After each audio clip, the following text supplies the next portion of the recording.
అక్కడ లోపల కూడా ఎలా ట్రీట్ చేస్తున్నారని చూస్తే హృదయ విదారకంగా ఉంది. ఓ మాజీ ఎంపీ కనీసం ఇవ్వాల్సిన ఇది కూడా ఇవ్వట్లేదు. దాని మీద మేము ఎక్కువ అడిగితే మరింత కక్ష సాధింపుతో పోతున్నాం.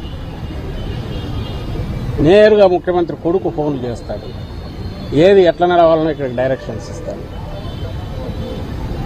అధికారులు ఇక్కడ ఉండేవాళ్ళు అది ఫాలో కాకపోతే ఏమవుతుందని భయంతో కొంతమంది, అడుగులకు మడుగులు వచ్చేవాళ్ళు మరికొంతమంది.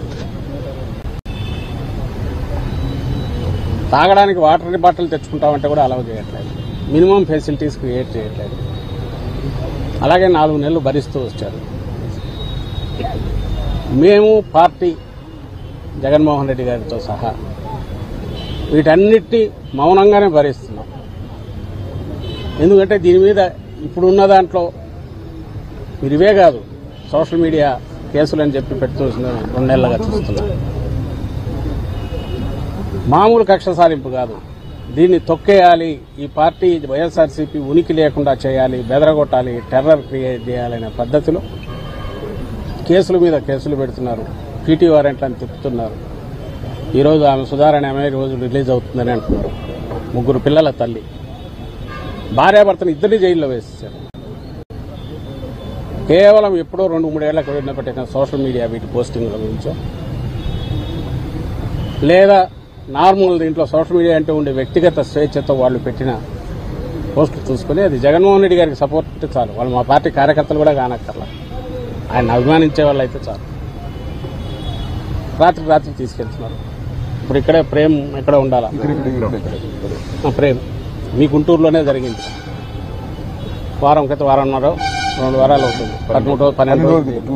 తెల్లవారుజాము 3 గంటలకు వచ్చి తీసుకోవడం ఏంది? సోషల్ మీడియాలో యాక్టివ్గా ఉండేవాళ్ళు అందరినీ టెర్రరైజ్ చేసి ఇంట్లో వాళ్ళందరినీ, ఆడవాళ్ళను బెదరగొట్టి, ఎప్పుడో 30 ఏళ్ల క్రితం చూసేవాళ్ళం నక్సలైట్లను తీసుకెళ్లే వాళ్ళని. కనీసం వాళ్ళని చూస్తే భయం ఉండేది వీళ్లకు. అందుకే పోలీస్ స్టేషన్ పీటీ వారెంట్లు ఇట్లా తిప్పేవాళ్ళు కాదు, ఏడ పట్టుకుని వాళ్ళు తంతారు వాళ్ళు. వీళ్ళని మా వాళ్ళను ఇప్పుడు సోషల్ మీడియా యాక్టివిస్ట్ అని రాత్రులు తీసుకెళ్ళడము, శ్రీకాకుళం నుంచి తడ తీసుకెళ్తారు, తడ నుంచి ఇంకో దగ్గరికి తీసుకెళ్తున్నారు. హెరాస్మెంట్ అంటే ఎట్లుంటుంది, ఇగో ఇట్లా ఉండాలి అని కూడా మాకు నేర్పిస్తుంటారు. భవిష్యత్తులో వీళ్ళని ఒక్కొక్కరిని ఏం చేయాలి, ఎట్లా చేయాలి రాసి పెట్టుకుని అనేది మాకు నేర్పిస్తున్నారు. వైఎస్ఆర్సీపీకి, మాకు, నాయకులకు, కార్యకర్తలకు. జగన్మోహన్ రెడ్డి గారు ఇందులో 5% 1% అయినా ఈ ధోరణితో వ్యవహరించే వాళ్ళు అయింటే చంద్రబాబు నాయుడు మేము వచ్చిన 3 నెలలకే జైల్లో ఉండేవారు. 2019 తర్వాత మేము వచ్చాక ఆ రోజు ఆయన అట్లా అనుకోనందువల్లే చంద్రబాబు నాయుడు కింద కేసుల మీద ఎంక్వైరీలు జరిగి, దర్యాప్తులు జరిగి, ఆ తర్వాత ఫైనల్ దీనిగా ఆయన అరెస్ట్ చేశారు తప్ప. ఇప్పుడు ఈ రోజు చంద్రబాబు నాయుడు రాగానే ఏం చేస్తున్నాడు? 3 నెలల్లో తన కేసులు ఎట్లయితే ఇచ్చాలని ఆయన చూసుకుంటున్నాడు. నేను చెప్పదలుచుకుంది ఒక్కటే, ప్రజలు అధికారం ఇచ్చింది ప్రజల గురించి ఆలోచించాలా, ప్రజల సమస్యలు పరిష్కరించాలా, ప్రజల కోసం నిలబడాలని జగన్మోహన్ రెడ్డి గారు అనుకున్నారు. ఆయన ఆకాంక్షలకు అనుగుణంగానే మా పార్టీ నడిచింది. నాయకులు నడిచారు, కార్యకర్తలు నడిచారు, ఎంటైర్ పార్టీ నడిచింది. ఈ రోజుకి అలాగే ఉంది. ప్రజలు అధికారం ఇచ్చింది ఎట్లా మనం